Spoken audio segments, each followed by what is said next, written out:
मी अशोक गिरी, माजी नगरसेवक साक्री, भटके उमुक्त हक्क परिषद उत्तर महाराष्ट्र शिवसेना संपर्क प्रमुख।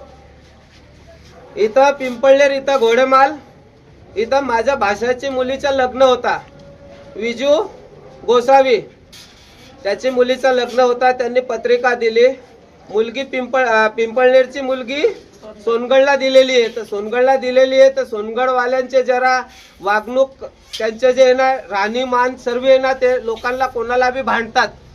तर त्यांनी स्टेटस टाकला की पिंपळनेर लग्नामध्ये 18 तारीख, 19 तारीख आणि 20 तारीख ह्या तारखेला आम्ही तुम्हाला काय आहे आमचा दाखवू आणि तुमच्या काय अस्तित्व आहे ते संपू। तर मी रात्री मुंबईला होतो, मुंबईहून येताना 11 वाजता पिंपळनेर इथं माझ्या भाषाकडे गेलो। म्हटलं भाऊ हे लोक असे स्टेटस टाकताय, तर स्टेटस टाकताय म्हटलं तर तुझ्या घरात लग्न आहे म्हटलं तर लग्नात भांडण व्हायला नको म्हटलं तर तू तिथला नवरदेव आहे त्यांना सांगून काही समजून दे ग जेणेकरून भांडणं होणार नाही। पण तरी माझ्या मनात धाक होता, माझ्या मनात धाक असताना म्हणे मामा म्हणे तसं काय होणार नाही, तुम्ही या बिंदास म्हणे, आज साखरपुडा आहे म्हणे, रात्री हळदी आणि उद्याचं लग्न आहे म्हणे, तुम्ही यात म्हटलं बघा। तरी मी जयू अण्णाला सोबत घेतला, जयू अण्णाला साक्रीहून निघताना साखरपुड्याला निघताना जयू अण्णाला सोबत घेतला आणि साक्री पिंपळनेर पोलीस स्टेशनला गेलो की जेणेकरून माझ्या मनात धाक होता की भांडणं होतील, कोणाच्या लग्नात जर भांडणं झाले तर त्याच्या त्या भांडणामुळे कोणाच्या लग्नाचं नुकसान व्हायला नको, म्हणून आपण पोलीस स्टेशनला जाऊन हे व्हिडिओ वगैरे तर त्यांनी जेवढे स्टेटस टाकलेले होते ते स्टेटस मी तिथं दाखवले। पण साहेब अण्णांनी मला भेटून येऊन जात, आम्ही तिथं भेटायला गेले तर ऑलरेडी ते तिथं आलेलेच होते, चक्कू वगैरे घेऊन खिशातून सर्व।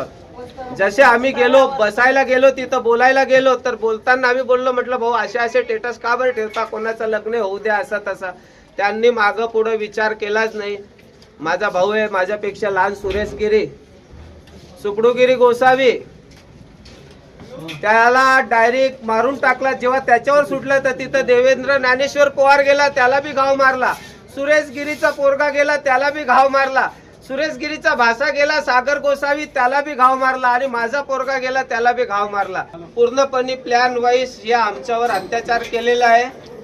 याच्यापूर्वी माझ्यावर बी सोनगडमध्ये एक वेळा कार्यक्रमात मला तिथून त्यांनी पळवलं आहे, पण मी एक सामान्य कार्यकर्ता असून मला समजतं म्हणून मी माझा निघून आलो, त्यांच्या काय नादी लागलो नाही। त्यांच्या हे कारण नेहमी त्यांच्या असतं, पण ते झालं।